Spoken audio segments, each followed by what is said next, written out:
پھر فرمایا اور میں تم میں ایسی چیز چھوڑے جا رہا ہوں کہ اگر تم نے اس کو مضبوطی سے پکڑے رکھا تو اس کے بعد ہرگز گمراہ نہیں ہوگے، اور وہ ہے اللہ کی کتاب۔ لوگو، اپنے رب کے گھر کا حج کرنا اور اپنے حکمرانوں کی اطاعت کرنا، ایسا کرو گے تو اپنے رب کی جنت میں داخل ہوگے۔ ہاں، تم سے میرے متعلق پوچھا جانے والا ہے، تو تم لوگ کیا کہو گے؟ صحابہ کرام رضی اللہ عنہم نے جواب دیا، ہم گواہی دیتے ہیں کہ آپ نے تبلیغ کر دی، پیغام پہنچا دیا اور خیر خواہی کا حق ادا کر دیا۔ یہ سن کر آپ نے شہادت کی انگلی کو آسمان کی طرف اٹھایا اور لوگوں کی طرف جھکاتے ہوئے 3 بار فرمایا، اے اللہ، گواہ رہنا۔ آپ کے ارشادات کو ربیہ بن امیہ بن خلف اپنی بلند آواز سے لوگوں تک پہنچاتے رہے۔ جب آپ خطبہ دینے سے فارغ ہو چکے تو اللہ عز و جل نے میدان عرفات ہی میں تکمیل دین کی آیت نازل فرمائی۔ اليوم اکملت لکم دینکم واتممت علیکم نعمتی ورضیت لکم الاسلام دینا۔ آج میں نے تمہارے لیے تمہارا دین مکمل کر دیا اور تم پر اپنی نعمت پوری کر دی اور تمہارے لیے اسلام کو بحیثیت دین پسند کر لیا۔ سیدنا عمر رضی اللہ عنہ نے یہ آیت سنی تو رونے لگے۔ ان سے پوچھا گیا، آپ کیوں رو رہے ہیں؟ فرمایا، اس لیے کہ کمال کے بعد زوال ہی تو ہے۔ خطبے کے بعد بلال رضی اللہ عنہ نے اذان دی، پھر اقامت کہی۔ رسول اللہ صلی اللہ علیہ وسلم نے ظہر کی نماز پڑھائی۔ اس کے بعد بلال نے پھر اقامت کہی اور آپ نے عصر کی نماز پڑھائی، اور ان دونوں نمازوں کے درمیان کوئی اور نماز نہیں پڑھی۔ اس کے بعد سوار ہو کر آپ جائے وقوف پر تشریف لائے۔ اپنی اونٹنی قصواء کا شکم پہاڑوں کی طرف کیا اور جبل مشات یعنی پیدل چلنے والوں کی راہ میں واقع ریت کے تودے کو سامنے کیا اور قبلہ رخ مسلسل اسی حالت میں وقوف فرمایا، یہاں تک کہ سورج غروب ہونے لگا۔ تھوڑی زردی ختم ہوئی، پھر سورج کی ٹکیا غائب ہو گئی۔ اس کے بعد آپ نے سیدنا اسامہ رضی اللہ عنہ کو اپنے پیچھے بٹھایا اور وہاں سے روانہ ہو کر مزدلفہ تشریف لائے۔ مزدلفہ میں مغرب اور عشاء کی نمازیں 1 اذان اور 2 اقامت سے پڑھی، درمیان میں کوئی نفل نماز نہیں پڑھی۔ اس کے بعد آپ لیٹ گئے اور طلوع فجر تک لیٹے رہے۔ اس کے بعد آپ نے حج کے باقی امور سر انجام دیے، حتیٰ کہ 13 ذی الحج کو سوار ہو کر خانہ کعبہ تشریف لے گئے، الوداعی طواف کیا اور فجر کی نماز پڑھی۔ پھر مکہ مکرمہ سے نکل کر مدینہ منورہ کی طرف کوچ فرمایا۔ جب مدینہ طیبہ کے قریب پہنچے اور اس کے آثار دکھائی دینے لگے تو 3 بار فرمایا، اللہ اکبر۔ پھر فرمایا، لا الہ الا اللہ وحدہ لا شریک لہ، لہ الملک ولہ الحمد وہو علی کل شیء قدیر، آئبون تائبون عابدون ساجدون لربنا حامدون، صدق اللہ وعدہ ونصر عبدہ وہزم الاحزاب وحدہ۔ اللہ کے سوا کوئی معبود نہیں، وہ تنہا ہے، اس کا کوئی شریک نہیں، اسی کے لیے بادشاہت ہے اور اسی کے لیے تعریف، اور وہ ہر چیز پر قادر ہے۔ ہم پلٹنے والے، توبہ کرنے والے، عبادت گزار، سجدہ کرنے والے، اپنے رب کی تعریف کرنے والے ہیں۔ اللہ نے اپنا وعدہ سچ کر دکھایا، اپنے بندے کی مدد کی اور تنہا ساری جماعتوں کو شکست دی۔ رومیوں کو اسلام اور اہل اسلام کی ترقی قطعاً گوارا نہیں تھی۔ ان کے ہاں رہنے والا کوئی شخص مسلمان ہو جاتا تو اس کی زندگی خطرے میں پڑ جاتی۔ ان کی اس جرت اور بیجا غرور کو ختم کرنے کے لیے رسول اللہ صلی اللہ علیہ وسلم نے صفر 11 ہجری میں ایک بڑے لشکر کی تیاری شروع فرمائی تاکہ وہ روم کی فلسطینی سرزمین کو روند کر رومیوں کو خوفزدہ کر دے اور ان کی حدود پر واقع عرب قبائل کا اعتماد بحال کرے۔ اس سلسلے میں رسول اللہ صلی اللہ علیہ وسلم نے 700 فوجیوں کا ایک لشکر تیار فرمایا۔ سیدنا اسامہ بن زید رضی اللہ عنہ کو لشکر کا سالار مقرر فرمایا۔ یہ آزاد کردہ غلام سیدنا زید رضی اللہ عنہ کے بیٹے تھے۔ 28 صفر 11 ہجری کو بیماری کی حالت میں آپ نے سیدنا اسامہ رضی اللہ عنہ کا جھنڈا اپنے دستے مبارک سے درست فرمایا۔ بڑے بڑے جلیل القدر صحابہ کرام سیدنا اسامہ رضی اللہ عنہ کی ماتحتی میں اس لشکر میں شریک تھے۔ سیدنا علی اور سیدنا عباس رضی اللہ عنہما آپ کی تیمارداری کی غرض سے مدینے میں ٹھہر گئے۔ سیدنا ابو بکر صدیق رضی اللہ عنہ اور سیدنا عمر رضی اللہ عنہ امیر لشکر سیدنا اسامہ سے اجازت لے کر آپ صلی اللہ علیہ وسلم کی عیادت کے لیے آتے جاتے رہے۔ آپ کی علالت میں روز بروز اضافہ ہو رہا تھا۔ یہ لشکر مدینہ منورہ سے روانہ ہوا، مدینے سے 3 میل دور مقام جرف میں خیمہ زن ہوا۔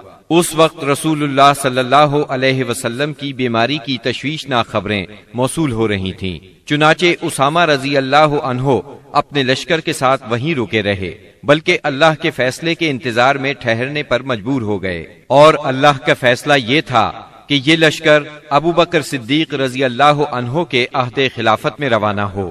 یہ عہد صدیقی کی پہلی فوجی مہم قرار پائی۔ جب رسول اللہ صلی اللہ علیہ وسلم نے رسالت کی تبلیغ اور امت کی خیر خواہی کا کام مکمل کر لیا تو آپ کے اقوال و افعال میں دنیا سے رحلت کے آثار نمایاں ہونا شروع ہو گئے۔ آپ نے 10ویں سال رمضان میں 20 دن کا اعتکاف فرمایا، اور سیدنا جبریل علیہ السلام نے آپ کو 2 مرتبہ قرآن کا دور کرایا۔ آپ نے اپنی صاحبزادی فاطمہ رضی اللہ عنہا سے فرمایا، میں سمجھتا ہوں میرا آخری وقت آ چکا ہے۔ سیدنا معاذ بن جبل رضی اللہ عنہ کو یمن کی طرف روانہ فرمایا تو انہیں وصیت فرمائی، اے معاذ، غالباً اس سال کے بعد تم مجھ سے ملاقات نہ کر سکو گے اور میری اس مسجد اور میری قبر کے پاس سے گزرو گے۔ یہ سن کر سیدنا معاذ بن جبل رضی اللہ عنہ رونے لگے۔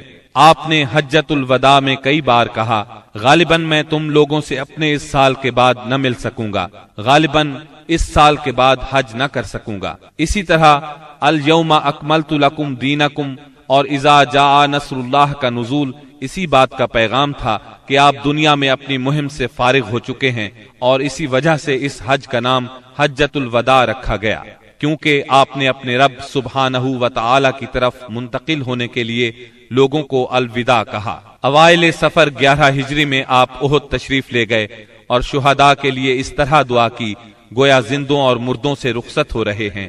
پھر واپس آ کر ممبر پر تشریف فرما ہوئے اور فرمایا، میں تمہارا پیش رو ہوں اور تم پر گواہ ہوں، اللہ کی قسم اس وقت اپنا حوض دیکھ رہا ہوں، مجھے زمین یا زمین کے خزانوں کی کنجیاں دی گئیں، اللہ کی قسم مجھے تم پر یہ خوف نہیں کہ تم میرے بعد شرک کرو گے، بلکہ اس کا اندیشہ ہے کہ دنیا میں ایک دوسرے سے آگے نکلنے کی دوڑ میں لگ جاؤ گے۔ ماہ سفر کے آخر میں آپ رات کے وقت بقیع غرقد تشریف لے گئے، اہل بقیع کے لیے دعائے مغفرت کی اور فرمایا، ہم بھی تم سے آن ملنے والے ہیں۔ ماہ سفر کے آخری پیر کو رسول اللہ صلی اللہ علیہ وسلم ایک جنازے میں بقیع تشریف لے گئے۔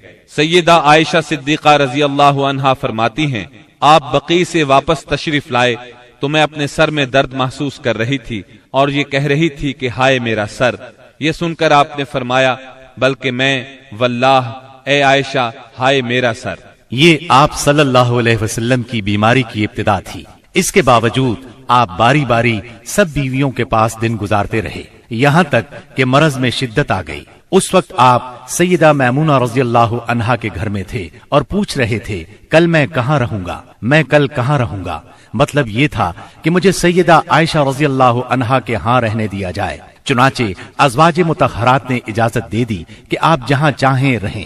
آپ سیدنا فضل بن عباس اور سیدنا علی رضی اللہ عنہما کے سہارے پاؤں زمین پر گھسیٹتے ہوئے نکلے اور سیدہ عائشہ صدیقہ رضی اللہ عنہا کے گھر منتقل ہو گئے۔ سیدہ عائشہ صدیقہ رضی اللہ عنہا فرماتی ہیں، جب آپ میرے گھر تشریف لائے اور بیماری نے زور پکڑا تو آپ نے فرمایا، مجھ پر 7 مشکیزیں پانی ڈالو جن کا بندھن نہ کھولا گیا ہو، تاکہ میں لوگوں کو وصیت کر سکوں۔ چنانچہ ہم نے آپ کو سیدہ حفصہ رضی اللہ عنہا کے ایک لگن میں بٹھا کر مشکیزوں سے پانی ڈالا، یہاں تک کہ آپ نے ارشاد فرمایا، بس بس لوگوں تم نے کام پورا کر دیا۔ اس وقت آپ نے کچھ تخفیف محسوس کی اور مسجد میں تشریف لے گئے۔ سر پر پٹی بندھی ہوئی تھی، ممبر پر فروکش ہوئے اور بیٹھ کر خطبہ دیا اور لوگوں کو وصیت فرمائی، تم سے پہلے جو لوگ تھے وہ اپنے انبیاء اور بزرگوں کی قبروں کو سجدہ بنا لیتے تھے، تم لوگ قبروں کو سجدہ نہ بنانا، میں تمہیں اس سے منع کرتا ہوں۔ اور فرمایا یہود و نصارہ پر اللہ کی لعنت، انہوں نے اپنے انبیاء کی قبروں کو سجدہ گاہ بنایا۔ مزید فرمایا تم لوگ میری قبر کو بت نہ بنانا کہ اس کی پوجا کی جائے۔ پھر آپ نے خود کو قصاص کے لیے پیش کیا، انصار کے متعلق خیر کی وصیت فرمائی، پھر فرمایا ایک بندے کو اللہ نے اختیار دیا کہ وہ دنیا کی چمک دمک اور زیب و زینت میں سے جو چاہے لے لے، یا اللہ کے پاس جو کچھ ہے اس کو اختیار کرے، تو اس بندے نے اللہ کے پاس جو کچھ ہے اس کو اختیار کیا ہے۔ سیدنا ابو سعید خدری رضی اللہ عنہ فرماتے ہیں یہ سن کر ابو بکر صدیق رضی اللہ عنہ رونے لگے اور فرمایا ہم اپنے ماں باپ کے ساتھ آپ پر قربان۔ ابو سعید خدری رضی اللہ عنہ فرماتے ہیں ابو بکر صدیق رضی اللہ عنہ کی اس بات پر ہمیں حیرت ہوئی، لیکن چند دن بعد معلوم ہوا کہ جس بندے کو اختیار دیا گیا تھا وہ خود رسول اللہ صلی اللہ علیہ وسلم تھے، اور ابو بکر ہم سب سے زیادہ صاحب علم تھے کہ بات کو اسی وقت سمجھ گئے تھے۔ اس کے بعد رسول اللہ صلی اللہ علیہ وسلم نے ابو بکر صدیق رضی اللہ عنہ کی تعریف کی اور ان کے دروازے کے سوا مسجد میں کھلنے والے تمام دروازے بند کرنے کا حکم فرمایا۔ اسی دن آپ نے وصیت کی کہ یہود و نصارہ اور مشرکین کو جزیرۃ العرب سے نکال دیا جائے اور وفد کو اسی طرح نوازا جائے جس طرح آپ نوازا کرتے ہیں۔ آپ نے نماز، غلاموں اور لونڈیوں کے بارے میں بھی وصیت فرمائی اور فرمایا میں تم میں دو چیزیں چھوڑ رہا ہوں، جب تک ان دونوں کو مضبوطی سے تھامے رہو گے ہرگز گمراہ نہیں ہوگے، کتاب اللہ اور میری سنت۔ مرض کی شدت کے باوجود آپ نمازیں خود پڑھاتے رہے، لیکن اس دن یعنی جمعرات کو جب عشاء کا وقت ہوا تو آپ نے لگن میں غسل فرمایا تاکہ مرض میں کمی ہو جائے۔ اٹھنے لگے تو غشی طاری ہو گئی، پھر افاقہ ہوا تو دوبارہ غسل فرمایا، پھر اٹھنے لگے تو اس بار بھی غشی ہو گئی، تیسری بار غسل فرمایا، اٹھنے لگے تو پھر غشی طاری ہو گئی۔ آخر آپ نے ابو بکر صدیق رضی اللہ عنہ کو کہلا بھیجا کہ وہ لوگوں کو نماز پڑھائیں۔ چنانچہ اس وقت سے بقیہ ایام میں ابو بکر صدیق رضی اللہ عنہ نے نماز پڑھائی۔ آپ کی حیات مبارکہ میں ابو بکر صدیق رضی اللہ عنہ نے 17 نمازیں پڑھائیں۔ ہفتہ یا اتوار کو رسول اللہ صلی اللہ علیہ وسلم نے کچھ افاقہ محسوس فرمایا، چنانچہ 2 آدمیوں کے سہارے سے ظہر کی نماز کے لیے تشریف لے آئے۔ اس وقت سیدنا ابو بکر صدیق نماز پڑھا رہے تھے۔ آپ کی آمد کو محسوس کرتے ہی ابو بکر صدیق پیچھے ہٹے، لیکن آپ نے اشارے سے روک دیا اور پھر ابو بکر صدیق رضی اللہ عنہ کے پہلو میں بیٹھ کر نماز پڑھائی۔ اس نماز کی صورت یہ تھی کہ آپ کو دیکھ کر ابو بکر صدیق اور ابو بکر صدیق کو دیکھ کر دوسرے لوگ نماز کے ارکان ادا کرتے جاتے تھے۔ 12 ربیع الاول پیر کے دن حجرہ مبارک سے آپ نے پردہ اٹھا کر دیکھا تو صحابہ فجر کی نماز میں خشوع اور خضوع سے مشغول تھے۔ یہ منظر دیکھ کر آپ خوشی سے مسکرا دیے۔ مسلسل علالت کے باعث کمزوری بہت ہو گئی تھی۔ سیدہ عائشہ صدیقہ رضی اللہ عنہا کا سہارا لے کر لیٹ گئے۔ اسی روز یا اسی ہفتے میں کسی روز آپ نے سیدہ فاطمہ رضی اللہ عنہا کو بلایا اور کچھ سرگوشی کی۔ وہ سن کر رونے لگی، پھر کچھ سرگوشی کی تو وہ ہنسنے لگی۔ سیدہ عائشہ نے پوچھا تو چھپا گئیں، لیکن نبی صلی اللہ علیہ وسلم کی وفات کے بعد انہوں نے بتایا کہ پہلی مرتبہ آپ صلی اللہ علیہ وسلم نے فرمایا تھا کہ آپ اپنے اسی مرض سے وفات پا جائیں گے۔ یہ سن کر میں روئی۔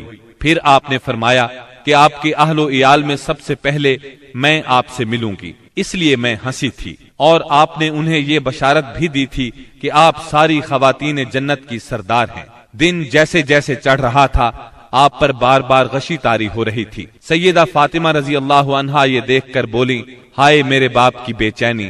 آپ نے ان کے الفاظ سنے تو فرمایا آج کے بعد تمہارا باپ کبھی بے چین نہیں ہوگا۔ پھر آپ نے حسن اور حسین رضی اللہ عنہما کو چوما، ازواج مطہرات کو بلا کر وعظ و نصیحت فرمائی۔ ادھر لمحہ بلمحہ تکلیف بڑھتی جا رہی تھی اور اس زہر کا اثر بھی ظاہر ہونا شروع ہو گیا تھا جو آپ کو خیبر میں کھلایا گیا تھا۔ چنانچہ آپ اس کی تکلیف شدت سے محسوس کر رہے تھے۔ آپ نے اس حالت میں چہرے پر ایک چادر ڈال رکھی تھی۔ جب سانس پھولنے لگتا تو چادر چہرے سے ہٹا دیتے۔ اس حالت میں بھی آپ نے فرمایا یہود و نصارہ پر اللہ کی لعنت، انہوں نے اپنے انبیاء کی قبروں کو سجدہ گاہ بنایا۔ مطلب یہ تھا کہ تم ایسے کام نہ کرنا۔ آپ نے ان لمحات میں یہ وصیت بھی فرمائی سرزمین عرب میں 2 دین باقی نہ رہنے دیے جائیں۔ یہ آخری وصیت تھی جو آپ نے لوگوں کو فرمائی۔ اس کے بعد کئی بار فرمایا، الصلاة الصلاة وما ملكت ایمانکم، نماز نماز اور تمہارے زیر دست لونڈی اور غلام، یعنی ان کا خاص خیال رکھنا۔ پھر نزاع کی حالت شروع ہو گئی۔ سیدہ عائشہ رضی اللہ عنہا نے آپ کو اپنے سینے اور گلے کے درمیان سہارا دیا۔ اسی دوران میں ان کے بھائی عبد الرحمن بن ابی بکر آئے۔ ان کے پاس کھجور کی تازہ مسواک تھی۔ رسول اللہ صلی اللہ علیہ وسلم مسواک کی طرف دیکھنے لگے۔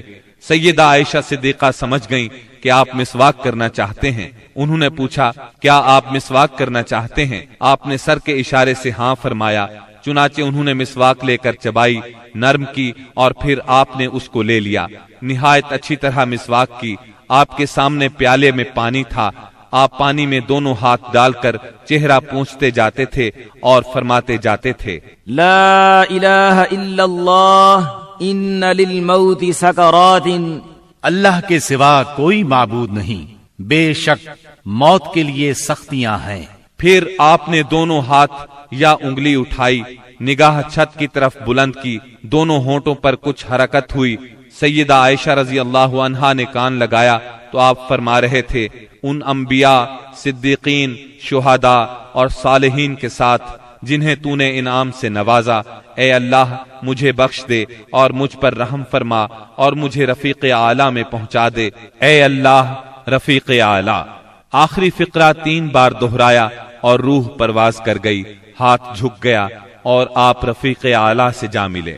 یہ پیر کا دن تھا، ربیع الاول کی 12 تاریخ اور ہجرت کا 11واں سال تھا۔ اس وقت نبی صلی اللہ علیہ وسلم کی عمر 63 سال 4 دن ہو چکی تھی۔ انا للہ و انا الیہ راجعون۔ اس سانحۂ عظیم کی خبر آن کی آن میں صحابہ کرام رضی اللہ عنہم میں پھیل گئی۔ دنیا ان پر تاریک ہو گئی۔ قریب تھا کہ وہ اپنے حواس کھو بیٹھتے، کیونکہ کوئی دن اس سے تابناک اور روشن نہیں تھا جس دن آپ مدینہ منورہ تشریف لائے تھے، اور کوئی دن اس دن سے زیادہ تاریک نہیں تھا جس دن آپ نے وفات پائی۔ صحابہ کرام رو رو کر اس طرح آہیں بھر رہے تھے جیسے حاجیوں کا شور برپا ہو۔ دوسری طرف سیدنا عمر رضی اللہ عنہ کی رنج اور غم سے یہ حالت تھی کہ مسجد کے صحن میں کھڑے فرما رہے تھے، رسول اللہ صلی اللہ علیہ وسلم اس وقت تک وفات نہیں پا سکتے جب تک کہ اللہ تعالی منافقین کو فنا نہ کر دے۔ آپ ان لوگوں کو قتل کرنے کی دھمکیاں دے رہے تھے جو یہ کہیں کہ آپ وفات پا گئے ہیں۔ ابو بکر صدیق رضی اللہ عنہ اس وقت وہاں موجود نہیں تھے۔ صبح کی نماز کے بعد جب انہوں نے آپ کے مرض میں کمی محسوس کی تو سخ میں واقع اپنے مکان پر چلے گئے تھے۔ جو ہی انہیں آپ کی وفات کی خبر ملی، فوراً گھوڑے پر سوار ہوئے اور اتر کر مسجد نبوی میں داخل ہوئے۔ لوگوں سے کوئی بات نہ کی، سیدھے عائشہ صدیقہ کے حجرے میں گئے، آپ کے جسد اطہر کی طرف بڑھے۔ آپ کا جسد دھاری دار یمنی چادر سے ڈھکا ہوا تھا۔ انہوں نے چادر چہرہ مبارک سے اٹھائی، پیشانی پر بوسہ دیا، روئے اور فرمایا، میرے ماں باپ آپ پر قربان، اللہ آپ پر 2 موتیں جمع نہیں فرمائے گا۔ جو موت آپ کے لیے لکھ دی گئی تھی وہ آ چکی۔ اس کے بعد سیدنا ابو بکر صدیق رضی اللہ عنہ باہر تشریف لائے اور فرمایا، عمر بیٹھ جاؤ، مگر انہوں نے بیٹھنے سے انکار کر دیا۔ چنانچہ انہیں ان کے حال پر چھوڑ کر ابو بکر صدیق رضی اللہ عنہ منبر کے پاس تشریف لائے اور اس کے بازو میں کھڑے ہو گئے۔ صحابہ کرام بھی سیدنا عمر رضی اللہ عنہ کے پاس سے ہٹ کر ان کے پاس جمع ہو گئے۔ سیدنا ابو بکر صدیق رضی اللہ عنہ نے فرمایا، تم میں سے جو شخص محمد صلی اللہ علیہ وسلم کی پوجا کرتا تھا تو وہ جان لے کہ محمد صلی اللہ علیہ وسلم کی موت واقع ہو چکی ہے، اور تم میں سے جو شخص اللہ کی عبادت کرتا تھا تو یقیناً اللہ ہمیشہ زندہ رہنے والا ہے، کبھی نہیں مرے گا۔ پھر سیدنا ابو بکر صدیق رضی اللہ عنہ نے سورہ آل عمران کی آیت نمبر 144 تلاوت کی۔ وما محمد إلا رسول قد خلت من قبله الرسل أفإن مات أو قتل انقلبتم على أعقابكم ومن ينقلب على عقبيه فلن يضر الله شيئا۔ محمد نہیں ہیں مگر رسول ہی، ان سے پہلے بھی بہت سے رسول گزر چکے ہیں، تو کیا اگر ان کی موت واقع ہو جائے یا وہ قتل کر دیے جائیں تو تم لوگ اپنی ایڑیوں کے بل پلٹ جاؤ گے؟ اور جو شخص اپنی ایڑیوں کے بل پلٹ جائے تو وہ اللہ کو کچھ نقصان نہیں پہنچا سکتا۔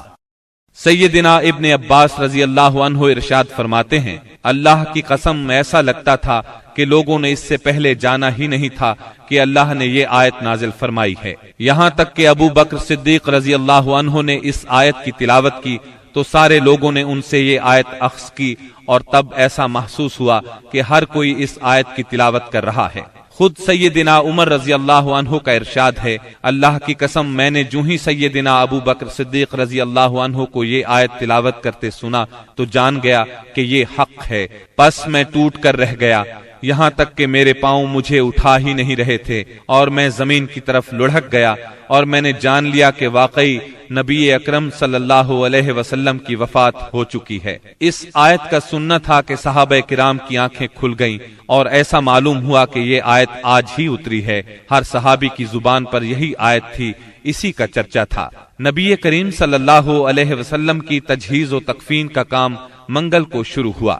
سیدنا فضل بن عباس، سیدنا علی المرتضی اور سیدنا اسامہ بن زید رضی اللہ عنہم نے غسل دیا۔ سیدنا عباس رضی اللہ عنہ بھی موجود تھے۔ سیدہ عائشہ صدیقہ رضی اللہ عنہا کے حجرے میں آپ نے وفات پائی، وہیں آپ کو دفن کیا گیا۔ یہ حجرہ آج تک روضہ نبوی کے نام سے موسوم ہے۔ اللهم صل على محمد وعلى آل محمد كما صليت على إبراهيم وعلى آل إبراهيم إنك حميد مجيد۔ اللهم بارك على محمد وعلى آل محمد كما باركت على إبراهيم وعلى آل إبراهيم إنك حميد مجيد۔ اب ذرا سرکار دو عالم صلی اللہ علیہ وسلم کے حلیہ مبارک کا بیان ہو جائے۔ سیدہ ام معبد رضی اللہ عنہا نے رسول اللہ صلی اللہ علیہ وسلم کا جو حلیہ مبارک بیان فرمایا ہے، الرحیق المختوم کے مؤلف نے اس کو اپنے الفاظ میں کچھ اس طرح بیان کیا ہے: چمکتا دمکتا رنگ، تابناک چہرہ، خوبصورت ساخت، جمال جہاں تاب کے ساتھ ڈھلا ہوا پیکر، سرمگی آنکھیں، دراز پلکیں، بھاری آواز، چمکدار لمبی گردن، گھنی داڑھی، باریک اور باہم پیوستہ ابرو، خاموشی کی حالت میں باوقار، گفتگو کریں تو منہ سے پھول جھڑیں، دور و نزدیک سے دیکھنے میں سب سے زیادہ تابناک اور پرجمال، خوبصورت، شیریں ادا، گفتگو چاشنی لیے ہوئے، بات واضح اور دو ٹوک، انداز ایسا کہ لڑی سے جیسے موتی جھڑیں، درمیانے سے قدرے نکلتا ہوا انتہائی جاذب نظر قد، جیسے دو شاخوں کے درمیان ایک انتہائی تر و تازہ شاخ، آپ کے رفقا آپ کے گرد حلقہ بنائے ہوئے، کچھ فرمائیں تو توجہ سے سنتے ہیں، کوئی حکم دیں تو لپک کر بجا لائیں، رنگ مبارک، نہ بہت سفید نہ گندم گوں، اعضاء متناسب، سینہ کشادہ، کندھوں کے درمیان عام تناسب سے قدرے زیادہ فاصلہ، سر بڑا لیکن متناسب، کشادہ پیشانی جس سے شرافت ٹپکے، بال مبارک سیاہ اور گھنے، قدرے گھنگرالے جو کانوں کی لو تک آتے تھے، بھویں محرابی یعنی آپس میں ملی ہوئی، رخ انور سبک، درازی کی طرف مائل، اس قدر روشن اور چمکدار کے دل میں اتر جائے، بڑی بڑی سیاہ آنکھیں، لمبی پلکیں، خوبصورت ابھری ہوئی ستواں ناک، دانت کشادہ، چمکدار، موتیوں کی مانند، جلد صاف، نرم اور ریشم سے زیادہ ملائم، چہرہ انور پر غور و فکر کے آثار نمایاں، غرض آپ مکے بھر میں سب سے زیادہ حسین تھے، اور آگے بڑھ کر کہتا ہوں آپ دنیا بھر میں سب سے زیادہ خوبصورت تھے۔ سبحان اللہ۔ یہ تھا نبی اکرم صلی اللہ علیہ وسلم کے حلیہ مبارک کا تذکرہ۔ تفصیل کے لیے اسی موضوع پر ہماری کیسٹ آئینہ جمال نبوت سماعت فرمائیں، جس میں صحیح احادیث کی روشنی میں تفصیل کے ساتھ سرور کائنات صلی اللہ علیہ وسلم کا حلیہ مبارک بیان کیا گیا ہے۔ اب ہم رسول اللہ صلی اللہ علیہ وسلم کی اولاد اور امہات المومنین کا کچھ ذکر کریں گے، لیکن اس سے پہلے ایک نظر دوسرے اعزاء و اقارب پر۔ نبی صلی اللہ علیہ وسلم کے 11 چچا تھے، ان میں سیدنا حمزہ اور سیدنا عباس رضی اللہ عنہما مسلمان ہوئے۔ ابو طالب آپ کے فدائی اور ناصر تھے۔ 6 پھوپھیاں تھیں، 12 غلام تھے، سب کو آزاد فرمایا۔ 3 لونڈیاں تھیں، ان میں سے ایک ام ایمن رضی اللہ عنہا تھی۔ انہوں نے رسول اللہ صلی اللہ علیہ وسلم کو گود کھلایا تھا۔ آپ صلی اللہ علیہ وسلم ان کی بہت عزت کرتے تھے۔ رسول اللہ صلی اللہ علیہ وسلم کی اولاد کی تعداد میں اختلاف پایا جاتا ہے۔ متفق علیہ روایت کا خلاصہ یہ ہے کہ آپ کی اولاد کی تعداد 6 ہے۔ قاسم، ابراہیم، زینب، رقیہ، ام کلثوم اور فاطمہ رضی اللہ عنہم۔ اعلان نبوت سے پہلے نبی اکرم صلی اللہ علیہ وسلم نے سیدہ خدیجہ رضی اللہ عنہا سے نکاح فرمایا۔ ان کے ہاں سب سے پہلے قاسم پیدا ہوئے۔ یہ نبوت سے 11 سال پہلے پیدا ہوئے۔ انہی کے نام کی مناسبت سے آپ کی کنیت ابو القاسم تھی۔ آپ اس کنیت کو بہت پسند فرماتے تھے۔ صحابہ کرام رضی اللہ عنہم بھی عام طور پر آپ کو ابو القاسم ہی کہتے تھے۔ قاسم 2 سال تک زندہ رہے۔ ایک روایت کے مطابق 1.5 سال اور ایک قول کے مطابق انہوں نے چلنا پھرنا سیکھ لیا تھا۔ مطلب یہ کہ آپ کے ہاں سب سے پہلے قاسم پیدا ہوئے۔ اسی طرح سب سے پہلے انتقال بھی انہی کا ہوا۔ انہوں نے اعلان نبوت سے 9 سال پہلے وفات پائی۔ سیدہ خدیجہ کے علاوہ صرف سیدہ ماریہ قبطیہ رضی اللہ عنہا سے ایک لخت جگر ابراہیم پیدا ہوئے۔ ان کے علاوہ کسی اور زوجہ محترمہ سے آپ کی اولاد نہیں ہوئی۔ آپ کے دوسرے لخت جگر ابراہیم جمادی الاول 9 ہجری کو پیدا ہوئے۔ ان کی والدہ ماریہ قبطیہ کو اسکندریہ کے بادشاہ مقوقس نے رسول اللہ صلی اللہ علیہ وسلم کی خدمت کے لیے بطور خاص بھیجا تھا۔ ابراہیم نے 10 ہجری 29 شوال کو 17 یا 18 ماہ کی عمر میں انتقال کیا۔ سیدہ خدیجہ رضی اللہ عنہا سے نکاح کے 5 برس بعد سیدہ زینب پیدا ہوئیں۔ اس وقت نبی صلی اللہ علیہ وسلم کی عمر مبارک 30 سال تھی۔ گویا جب اعلان نبوت ہوا سیدہ زینب رضی اللہ عنہا 10 سال کی ہو چکی تھی۔ یہ بھی اپنی والدہ کے ساتھ ہی ایمان لے آئیں۔ ان کا نکاح ابو العاص بن ربیع سے ہوا۔ یہ ان کی خالہ حالہ بنت خویلد کے صاحبزادے تھے۔ سیدہ حالہ بنت خویلد اور سیدہ خدیجہ دونوں سگی بہنیں تھیں۔ سیدنا ابو العاص مسلمان ہونے سے پہلے بھی تاجر تھے، دولت مند تھے اور امانت دار تھے۔ اعلان نبوت ہوا تو کفار آپ سے دشمنی پر اتر آئے۔ چنانچہ انہوں نے ابو العاص سے کہا کہ سیدہ زینب کو طلاق دے دیں، لیکن انہوں نے کفار کا مطالبہ ماننے سے انکار کر دیا اور کہا میں زینب کے بدلے میں قریش کی کسی عورت کو پسند نہیں کرتا۔ ابو العاص اگرچہ اس وقت تک مسلمان نہیں ہوئے تھے، پھر بھی انہوں نے سیدہ زینب کو طلاق نہ دی۔ اسی بنا پر نبی کریم صلی اللہ علیہ وسلم نے ان کی تعریف فرمائی۔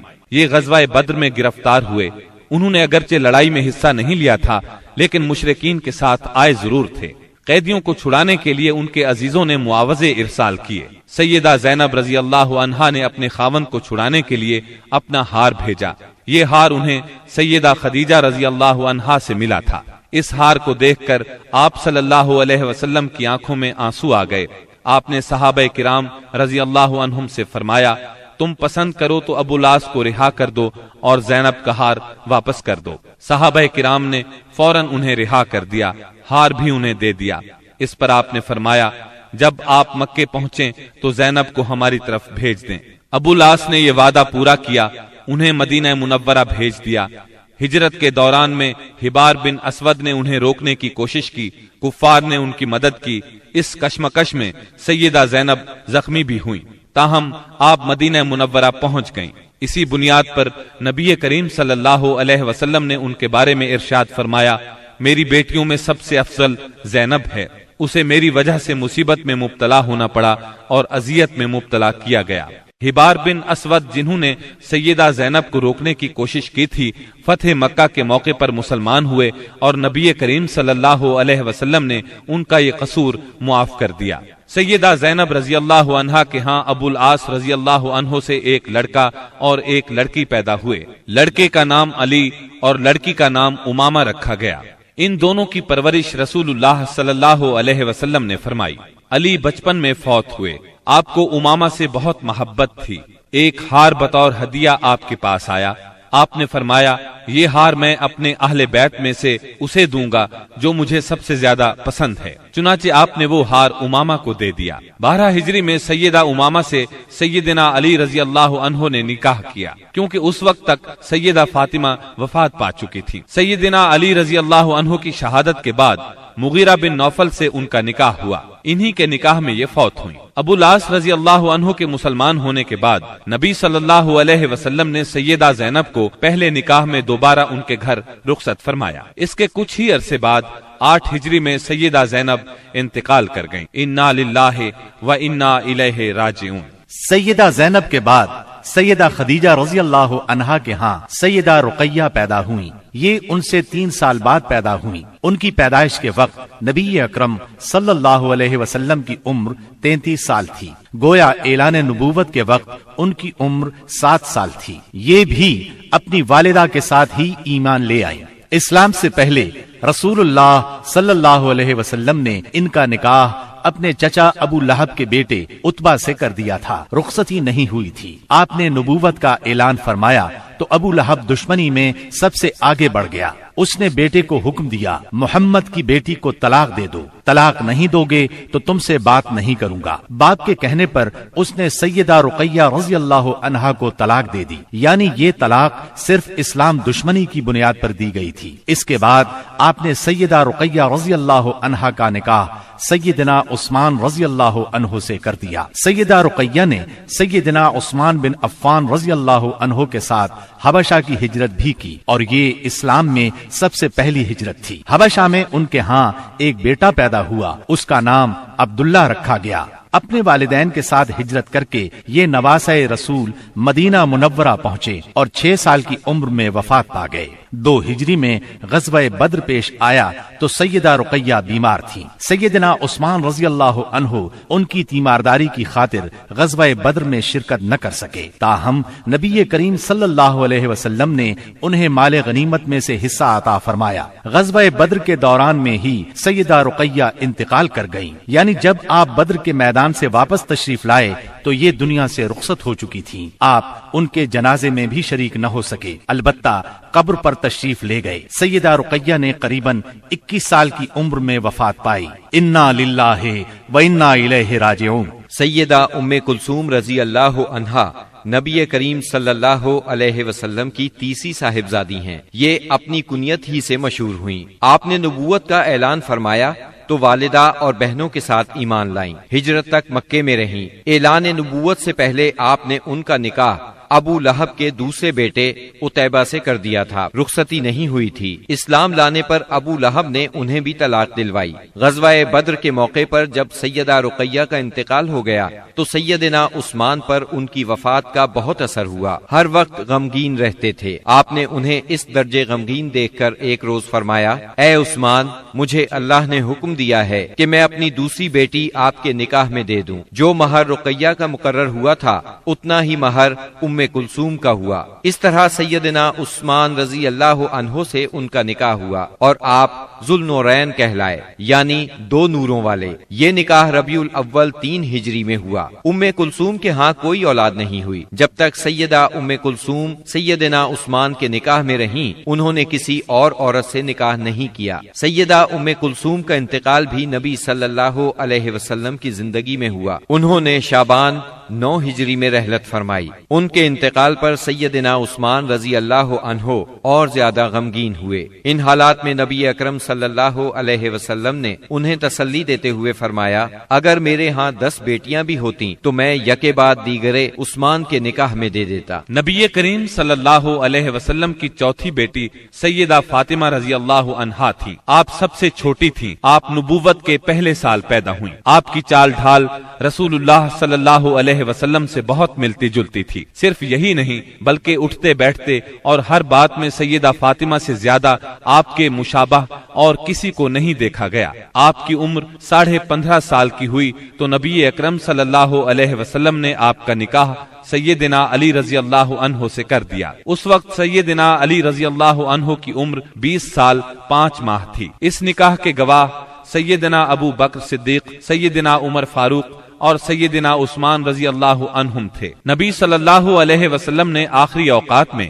سیدہ فاطمہ رضی اللہ عنہا کو بہت وصیتیں فرمائیں۔ ان میں سے ایک یہ تھی، میری وفات پر ماتم نہ کرنا، چہرے کو نہ پیٹنا، بال نہ نوچنا، نوحہ نہ کرنا، نہ نوحہ کرنے والوں کو بلانا۔ نبی صلی اللہ علیہ وسلم کی وفات کے بعد آپ صرف 6 ماہ زندہ رہیں، پھر چند روز بیمار رہ کر وفات پا گئیں۔ انتقال 3 رمضان 11 ہجری بروز منگل ہوا۔ انا للہ و انا الیہ راجعون۔ رسول اللہ صلی اللہ علیہ وسلم نے آپ کے بارے میں فرمایا، فاطمہ میرے جسم کا ٹکڑا ہے، جس نے فاطمہ کو ناراض کیا اس نے مجھے ناراض کیا۔ اسی طرح آپ کو سیدہ فاطمہ رضی اللہ عنہا کی اولاد سیدنا حسن بن علی اور سیدنا حسین بن علی سے بہت محبت تھی۔ اللہ تعالیٰ کی سیدہ فاطمہ پر ہزارہا رحمتیں ہوں۔ اب ہم نبی اکرم صلی اللہ علیہ وسلم کی ازواج مطہرات کا تذکرہ کریں گے۔ نبی صلی اللہ علیہ وسلم کی سب سے پہلی زوجہ محترمہ سیدہ خدیجہ بنت خویلد رضی اللہ عنہا ہیں۔ آپ صلی اللہ علیہ وسلم کے فرزند ابراہیم رضی اللہ عنہ کے سوا آپ کی تمام اولاد انہی سے ہوئی۔ آپ پوری زندگی انہیں یاد کرتے رہے، ان کی قربانیوں کا ذکر کرتے رہے۔ سیدہ خدیجہ رضی اللہ عنہا کے والد اپنے قبیلے میں باحیثیت آدمی تھے۔ انہوں نے مکے میں رہائش اختیار کی، وہیں انہوں نے فاطمہ بنت زائدہ سے شادی کی۔ انہی سے سیدہ خدیجہ رضی اللہ عنہا پیدا ہوئیں، جو امت مسلمہ کی پہلی ام المومنین بنی۔ آپ عام الفیل سے 15 سال پہلے پیدا ہوئیں۔ اس طرح آپ نبی اکرم صلی اللہ علیہ وسلم سے قریباً 15 سال بڑی تھیں۔ رسول اللہ صلی اللہ علیہ وسلم سے پہلے آپ کے 2 نکاح ہوئے۔ پہلے خاوند کا نام عتیق بن عابد مخزومی اور دوسرے کا نام ابو حالہ تھا۔ دوسرے شوہر کی موت کے بعد آپ پر تجارت کا بوجھ آ پڑا۔ تجارت آپ کا خاندانی پیشہ تھا۔ اس زمانے میں رسول اللہ صلی اللہ علیہ وسلم بھی تجارت کا مال لے کر شام جاتے تھے، اور آپ صلی اللہ علیہ وسلم صادق اور امین مشہور ہو چکے تھے۔ سیدہ تک آپ کی شہرت پہنچی تو انہوں نے اپنا سامان تجارت آپ کے حوالے کیا۔ آپ وہ سامان شام لے گئے۔ اس سفر میں انہیں بہت زیادہ منافع ہوا۔ اس طرح سیدہ خدیجہ رضی اللہ عنہا آپ سے بہت زیادہ متاثر ہو گئیں، اور آپ نے نبی اکرم صلی اللہ علیہ وسلم کو نکاح کا پیغام دیا۔ آپ نے ان کا پیغام منظور فرما لیا۔ نکاح ابو طالب نے پڑھایا۔ اس وقت رسول اللہ صلی اللہ علیہ وسلم کی عمر 25 سال اور سیدہ کی عمر 40 سال تھی۔ 40 سال کی عمر میں اللہ تعالیٰ نے آپ کو نبوت سے سرفراز فرمایا۔ آپ پر پہلی بار وحی کا نزول ہوا تو آپ گھبرا گئے، آپ پر کپ کپی طاری ہو گئی۔ ان حالات میں سیدہ خدیجہ نے آپ کو بہت سہارا دیا اور اپنے چچا زاد بھائی ورقہ بن نوفل کے پاس لے گئیں۔ یہ سابقہ آسمانی کتب کے عالم تھے۔ انہوں نے بتایا کہ آپ پر وہی فرشتہ اترا ہے جو موسیٰ علیہ السلام پر اترا تھا، یعنی اللہ نے آپ کو نبوت سے سرفراز فرمایا ہے۔ اس کے بعد آپ نے اللہ کے حکم سے نبوت کا باقاعدہ اعلان فرمایا تو سیدہ خدیجہ نے فوراً اسلام قبول کر لیا۔ سیدہ خدیجہ رضی اللہ عنہا نے ان مشکل ترین دنوں میں ہر طرح آپ کا ساتھ دیا، اپنا سب کچھ قربان کیا۔ مشرکین نے آپ کو جھٹلایا، طرح طرح سے اذیتیں پہنچائیں، جبکہ آپ نبی صلی اللہ علیہ وسلم کی ہر بات کی تصدیق کرتی رہیں۔ شیب ابی طالب کی گھاٹی میں 3 سال آپ کے ساتھ رہیں۔ یہ 3 سال انتہائی مصیبت کے سال تھے۔ مسلسل تکالیف نے آپ کو بیمار کر دیا، اور آخر آپ رمضان 10 نبوی میں اس دنیا سے رحلت کر گئیں۔ انا للہ و انا الیہ راجعون۔ نسائی اور مسند احمد کی ایک روایت کے الفاظ ہیں، جنت کی عورتوں میں سب سے افضل یہ 4 عورتیں ہیں: خدیجہ بنت خویلد، فاطمہ بنت محمد، مریم بنت عمران اور آسیہ زوجہ فرعون۔ بخاری کی ایک روایت میں ہے، خدیجہ تمام جہانوں کی عورتوں سے بہتر ہیں۔ رسول اللہ صلی اللہ علیہ وسلم کی دوسری زوجہ محترمہ سیدہ سودا بنت زمعہ رضی اللہ عنہا ہیں۔ آپ کا نام سودا، والد کا نام زمعہ بن قیس اور والدہ کا نام شموس بنت نفیس تھا۔ قبیلہ عامر بن لوائی سے تھی۔ رسول اللہ صلی اللہ علیہ وسلم سے پہلے ان کا نکاح سکران بن عمرو عامری رضی اللہ عنہ سے ہوا۔ یہ ان کے چچا زاد بھائی تھے۔ سیدہ سودا نے شروع ہی میں اسلام قبول کر لیا تھا۔ دونوں میاں بیوی نے کفار کا ظلم برداشت کیا، حبشہ کی طرف ہجرت بھی کی۔ کئی برس بعد جب مکہ لوٹے تو سکران کا انتقال ہو گیا، اور ان کے انتقال کے بعد نبی صلی اللہ علیہ وسلم نے ان سے نکاح فرمایا۔ آپ صلی اللہ علیہ وسلم ہجرت کر کے جب مدینہ منورہ تشریف لائے تب آپ نے انہیں بھی مدینہ بلوا لیا۔ 10 ہجری میں آپ نے حج کیا۔ اس موقع پر سیدہ سودا رضی اللہ عنہا بھی موجود تھی۔ آپ کا انتقال سیدنا امیر معاویہ رضی اللہ عنہ کے دور میں ہوا۔ آپ بہت سخی تھیں۔ ایک مرتبہ سیدنا عمر رضی اللہ عنہ نے درہموں کی ایک تھیلی ان کی خدمت میں بھیجی۔ آپ نے وہ تمام درہم اسی وقت تقسیم کر دیے۔ رسول اللہ صلی اللہ علیہ وسلم نے تیسرا نکاح سیدہ عائشہ رضی اللہ عنہا سے فرمایا۔ اس وقت سیدہ عائشہ رضی اللہ عنہا کی عمر 6 سال تھی۔ آپ سیدنا ابو بکر صدیق رضی اللہ عنہ کی چھوٹی بیٹی تھی۔ نبوت کے 4تھے سال پیدا ہوئی۔ 9 سال کی عمر میں رخصتی ہوئی۔ آپ کی تمام تر تعلیم و تربیت نبی صلی اللہ علیہ وسلم کی نگرانی میں ہوئی، لہٰذا نہایت اعلیٰ درجے کی تربیت ہوئی۔ یہی وجہ ہے کہ سیدہ عائشہ صدیقہ رضی اللہ عنہا شریعت کے مسائل کی ماہر تھیں۔ بڑے بڑے صحابہ سیدہ عائشہ رضی اللہ عنہا سے مسائل پوچھتے تھے۔ اس کی بڑی وجہ یہی ہے کہ دن رات آپ نبی صلی اللہ علیہ وسلم سے مسائل سیکھتی رہتی تھیں۔ سیدہ کا حجرہ مسجد نبوی سے ملا ہوا تھا، لہٰذا آپ مسجد میں ہونے والی تعلیم بھی سنتی تھیں۔ شعبان 5 ہجری میں ایک ہولناک واقعہ پیش آیا۔ نبی صلی اللہ علیہ وسلم غزوہ بنی مستلق سے واپس آ رہے تھے۔ ایک مقام پر لشکر نے پڑاؤ ڈالا۔ صبح سویرے قافلے کی روانگی سے پہلے آپ قضائے حاجت کے لیے دور نکل گئیں۔ اس وقت آپ کے گلے میں ایک ہار تھا۔ یہ ہار ان کی بڑی بہن سیدہ اسماء رضی اللہ عنہا کا تھا۔ اچانک انہوں نے دیکھا کہ ہار کہیں گر گیا ہے۔ یہ اس ہار کو تلاش کرنے نکل گئیں۔ ادھر قافلہ روانہ ہو گیا۔ سیدہ اس وقت بہت دبلی پتلی تھی۔ ہودج اٹھا کر اونٹ پر رکھنے والوں کو پتہ ہی نہ چل سکا کہ آپ ہودج میں نہیں ہیں۔ ہار تلاش کر کے جب آپ قافلہ کی جگہ لوٹی تو قافلہ جا چکا تھا۔ اب تو آپ بہت پریشان ہوئیں۔ صحابی رسول سیدنا صفوان بن معطل سلمی کی ذمہ داری یہ تھی کہ قافلے کی گری پڑی چیزوں کو اٹھاتے تھے، اس لیے لشکر سے پیچھے رہتے تھے۔ آپ وہاں پہنچے تو انہوں نے سیدہ کو دیکھا۔ آپ کو دیکھتے ہی انہوں نے انا للہ و انا الیہ راجعون پڑھا۔ اس وقت سیدہ کی آنکھ لگ گئی تھی۔ ان کی آواز سن کر آنکھ کھل گئی۔ انہوں نے اپنا چہرہ فوراً چادر میں چھپا لیا۔ انہوں نے اپنا اونٹ ان کے قریب کیا، اونٹ کو بٹھا دیا۔ صفوان خود پیچھے ہٹ گئے۔ آپ اونٹ پر سوار ہو گئیں۔ صفوان رضی اللہ عنہ نے اونٹ کی مہار پکڑ لی اور آگے روانہ ہو گئے۔ دوپہر کے وقت قافلہ تک پہنچے۔ اگرچہ یہ بالکل معمولی واقعہ تھا اور سفر میں ایسا ہونا کوئی عجیب بات نہیں تھی، لیکن اس وقت لشکر میں کچھ منافق بھی موجود تھے۔ انہیں موقع مل گیا۔ انہوں نے سیدہ عائشہ صدیقہ پر الزام لگا دیا، گویا وہ پاک دامن نہیں رہی، نعوذ باللہ۔ اس الزام نے نبی صلی اللہ علیہ وسلم اور تمام صحابہ کو سخت صدمہ پہنچایا۔ سیدہ عائشہ صدیقہ الزام سے لا علم تھی۔ وہ مدینہ طیبہ پہنچ کر بیمار ہو گئیں۔ جب آپ کو اس الزام کے بارے میں معلوم ہوا تو آپ ہلکان ہو کر رہ گئیں۔ نبی اکرم صلی اللہ علیہ وسلم سے اجازت لے کر والدین کے گھر آ گئیں۔ سیدنا ابو بکر صدیق اور ان کی زوجہ محترمہ ام رومان رضی اللہ عنہا کا بھی برا حال تھا۔ یہاں آ کر سیدہ عائشہ کو ساری بات کا پتہ چلا۔ آپ رونے لگی۔ سیدنا ابو بکر بھی رونے لگے۔ آپ کی والدہ محترمہ بھی رونے لگی۔ پھر رسول اللہ صلی اللہ علیہ وسلم وہاں تشریف لائے۔ ایسے میں اچانک آپ پر وحی کی کیفیت طاری ہو گئی اور اللہ تعالی نے سورہ نور کی آیات نازل فرمائیں۔ ان آیات میں سیدہ عائشہ رضی اللہ عنہا کی بے گناہی کا اعلان فرمایا گیا اور ان لوگوں پر لعنت کی گئی اور واضح کیا گیا کہ ان لوگوں نے بہتان عظیم لگایا تھا۔ انہیں عذاب کی وعید سنائی گئی اس طرح سیدہ عائشہ صدیقہ کی شان کو 4 چاند لگ گئے۔ آپ جوانی میں بیوہ ہوئی۔ آپ نے رسول اللہ صلی اللہ علیہ وسلم کے ساتھ اپنی زندگی کے صرف 9 سال گزارے۔ جب رسول اللہ صلی اللہ علیہ وسلم نے وفات پائی اس وقت آپ کی عمر صرف 18 سال تھی۔ نبی صلی اللہ علیہ وسلم نے اپنی زندگی کے آخری دن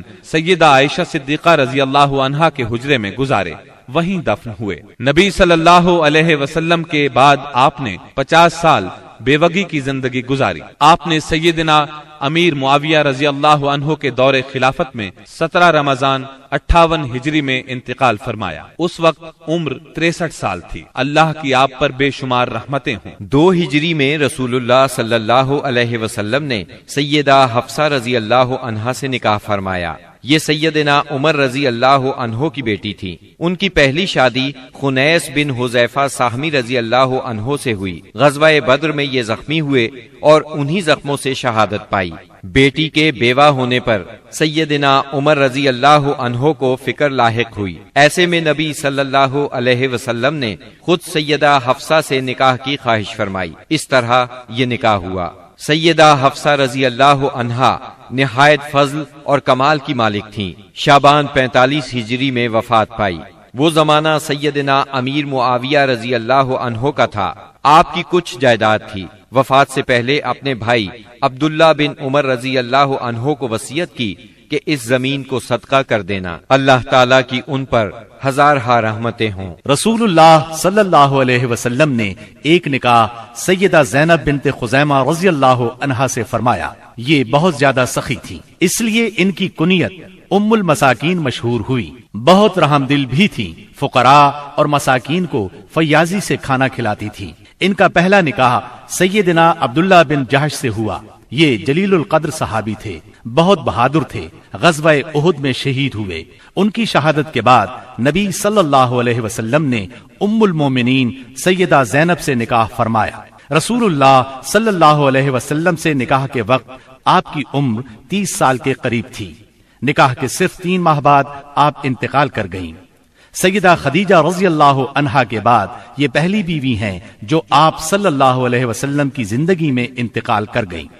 اللہ کی ان پر بے شمار رحمتیں ہوں۔ آپ نے ایک نکاح سیدہ ام سلمہ رضی اللہ عنہا سے فرمایا۔ ان کا نام ہند تھا، والد کا نام ابو امیہ تھا۔ یہ مکہ معظمہ کے ایک سخی بزرگ تھے۔ والدہ کا نام عاتقہ بنت عامر تھا۔ آپ کا پہلا نکاح عبداللہ بن الاسد سے ہوا۔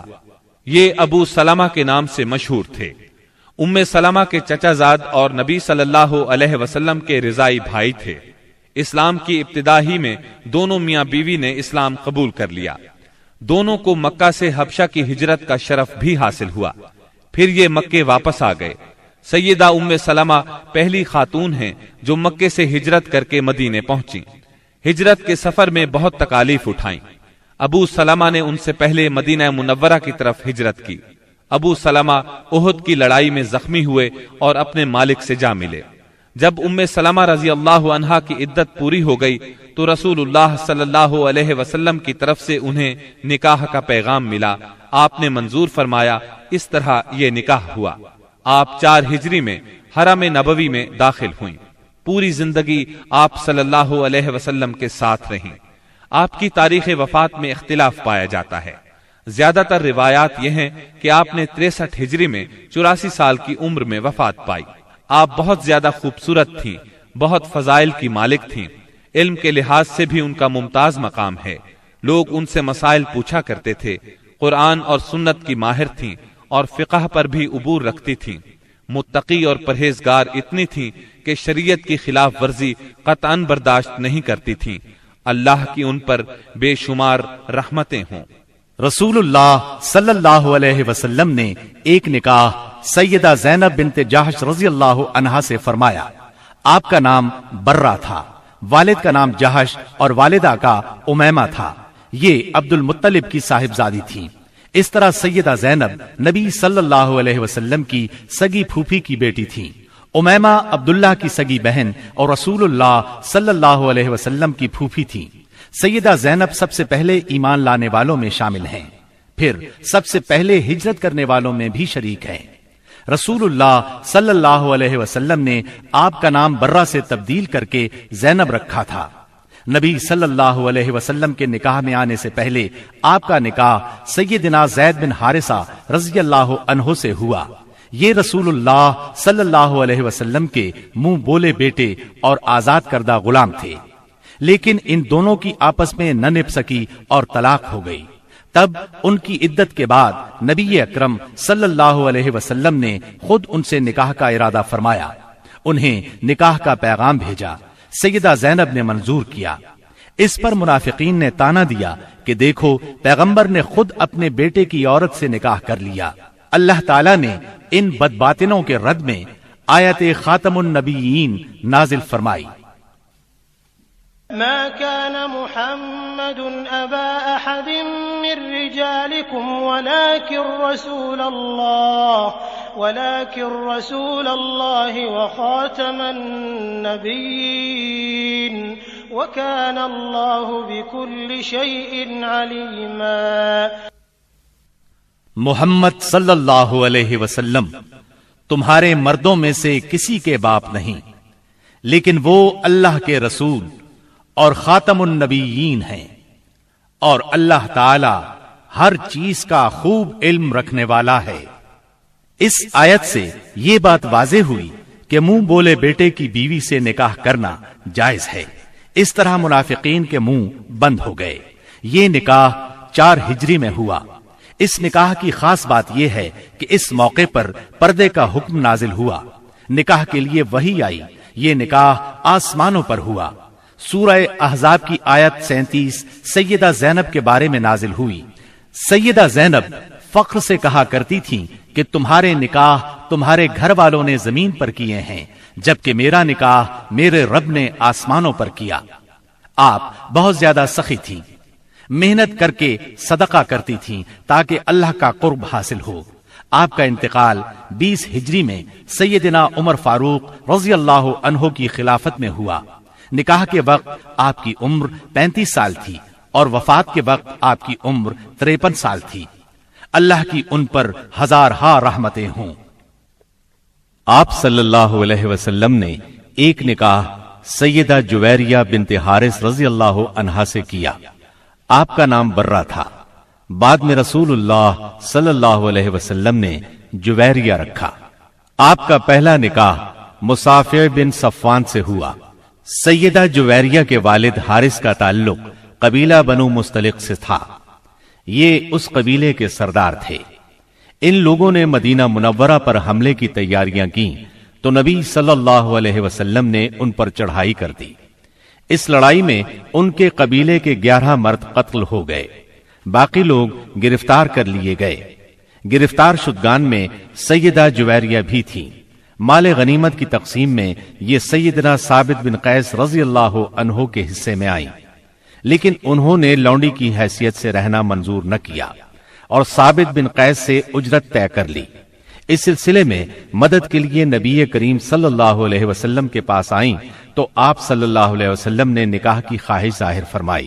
سیدہ جویریہ رضی اللہ عنہا رضامند ہو گئیں۔ باپ انہیں معاوضہ دے کر چھڑانے آیا تو انہوں نے باپ کے ساتھ جانے سے انکار کر دیا۔ اس طرح باپ نے بھی اسلام قبول کر لیا۔ صحابہ کرام کو جب معلوم ہوا کہ اللہ کے رسول صلی اللہ علیہ وسلم نے سیدہ جویریہ رضی اللہ عنہا کو اپنی زوجیت میں لے لیا ہے تو ان کے قبیلے کے سب لوگوں کو آزاد کر دیا۔ اس طرح سیدہ اپنے قبیلے کے لیے بہت بابرکت ثابت ہوئی۔ ان کی وجہ سے پورے 100 گھرانے آزاد ہوئے۔ جب آپ نبی اکرم صلی اللہ علیہ وسلم کے نکاح میں آئیں اس وقت آپ کی عمر 20 سال تھی۔ وفات کے وقت عمر 65 سال تھی۔ آپ نے ربیع الاول 50 ہجری میں انتقال فرمایا۔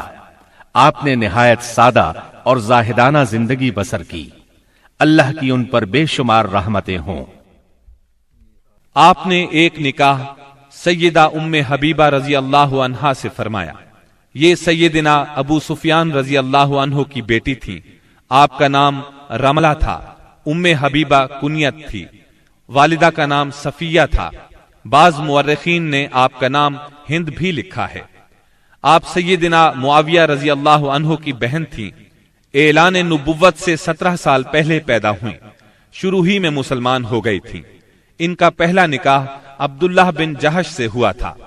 دونوں میاں بیوی ساتھ ہی مسلمان ہوئے۔ دونوں نے حبشہ کی ہجرت کی۔ بدقسمتی سے حبشہ میں عبداللہ بن جہش مرتد ہو گیا۔ اس نے عیسائیت قبول کر لی، شراب پینے لگا، اسی حالت میں مر گیا۔ عدت پوری ہو گئی تو نبی صلی اللہ علیہ وسلم نے نجاشی کے ذریعے سے نکاح کا پیغام بھیجا۔ انہوں نے منظور کیا، نجاشی نے نکاح پڑھایا اور ان کو مدینہ منورہ روانہ کر دیا، سامان بھی ساتھ دیا۔ یہ نکاح 6 ہجری میں ہوا۔ اس وقت سیدہ کی عمر 36 یا 37 سال تھی۔ اس وقت تک ابو سفیان مسلمان نہیں ہوئے تھے۔ آپ سیرت اور صورت دونوں کے لحاظ سے ممتاز تھیں۔ نبی کریم صلی اللہ علیہ وسلم سے آپ کو بہت محبت تھی۔ ایک بار ابو سفیان ملنے کے لیے آئے تو انہیں نبی صلی اللہ علیہ وسلم کے بستر پر نہ بیٹھنے دیا۔ آپ نے 44 ہجری میں انتقال فرمایا۔ اس وقت ان کے بھائی سیدنا معاویہ رضی اللہ عنہ خلیفہ تھے۔ وفات کے وقت آپ کی عمر 73 سال تھی۔ اللہ تعالیٰ کی آپ پر بے شمار رحمتیں ہوں۔ آپ صلی اللہ علیہ وسلم نے ایک نکاح سیدہ صفیہ بنت حیی رضی اللہ عنہا سے کیا۔ آپ کی والدہ کا نام برہ اور آپ کے والد کا نام حیی بن اخطب تھا۔ یہ بنو نذیر کا سردار تھا۔ آپ کا پہلا نکاح سلام بن مشکم یہودی سے ہوا۔ سلام نے انہیں طلاق دے دی۔ دوسرا نکاح کنانہ بن ابو الحقیق سے ہوا۔ یہ خیبر کے مشہور قلعے القموس کا سردار تھا۔ خیبر کی لڑائی میں کنانہ مارا گیا۔ سیدہ صفیہ کے باپ اور بھائی بھی اس جنگ میں مارے گئے۔ خود یہ گرفتار ہوئی۔ پہلے دونوں خاونوں سے ان کے ہاں کوئی اولاد نہیں تھی۔ مال غنیمت تقسیم ہوا تو یہ دہیہ کلبی رضی اللہ عنہ کے حصے میں آئیں، لیکن صحابہ نے نبی صلی اللہ علیہ وسلم کو مشورہ دیا کہ صفیہ خود آپ کے شایان شان ہے۔ آپ نے دہیہ کلبی رضی اللہ عنہ کو ان کے بدلے ایک دوسری لونڈی دے دی اور سیدہ صفیہ کو آزاد کر کے ان سے نکاح کر لیا۔ یہ 7 ہجری کا واقعہ ہے۔ آپ نے ان سے خیبر ہی میں نکاح کیا۔ سیدہ صفیہ نے 50 ہجری میں وفات پائی۔ اس وقت عمر 60 سال تھی۔ آپ کا قد چھوٹا تھا لیکن حسین و جمیل تھیں۔ آپ بھی عالم فاضل تھیں۔ عورتیں آپ سے مسائل پوچھا کرتی تھیں۔ سیدہ صفیہ کو رسول اللہ صلی اللہ علیہ وسلم سے بہت محبت تھی۔ جب سیدنا عثمان رضی اللہ عنہ کو باغیوں نے گھیرا تو سیدہ صفیہ رضی اللہ عنہا نے ان کی بہت مدد کی۔ ضرورت کی چیزیں ان کے گھر پہنچاتی رہیں۔ اللہ تعالیٰ کی ان پر بے شمار رحمتیں ہوں۔ آپ صلی اللہ علیہ وسلم نے ایک نکاح سیدہ میمونہ بنت حارث رضی اللہ عنہا سے کیا۔ ان کا نام برہ تھا۔ آپ نے میمونہ رکھا۔ والد کا نام حارث بن حزن اور والدہ کا ہند بنت عوف تھا۔ آپ سیدنا ابن عباس اور سیدنا خالد بن ولید رضی اللہ عنہما کی حقیقی خالہ تھی، کیونکہ ان کی بڑی بہن لبابۃ الکبریٰ سیدنا عباس رضی اللہ عنہ کی زوجہ اور ابن عباس کی ماں تھی۔ دوسری بہن لبابۃ الصغریٰ ولید بن مغیرہ کی بیوی اور خالد بن ولید رضی اللہ عنہ کی ماں تھی۔ آپ کا پہلا نکاح جاہلیت کے زمانے میں ہوا۔ ان کے خاوند کا نام مسعود بن عمرو ثقفی تھا۔ دونوں میں علیحدگی ہو گئی۔ اس کے بعد آپ کا نکاح ابو رحم بن عبد العزیٰ سے ہوا۔ ابو رحم 7 ہجری میں فوت ہو گیا۔ شوال 7 ہجری میں ہی آپ رسول اللہ صلی اللہ علیہ وسلم کے نکاح میں آئیں۔ انہوں نے خود اپنے آپ کو نکاح کے لیے پیش کیا تھا۔ اس بارے میں سورہ احزاب کی آیت 50 نازل ہوئی۔ وامرأة مؤمنة إن وهبت نفسها للنبي إن أراد النبي أن يستنكحها خالصة لك من دون المؤمنين۔ اے نبی، آپ کے لیے وہ با ایمان عورت حلال ہے جو اپنا نفس ہبہ کر دے، یہ اس صورت میں کہ نبی بھی اس سے نکاح کرنا چاہے۔ یہ خاص طور پر آپ ہی کے لیے ہے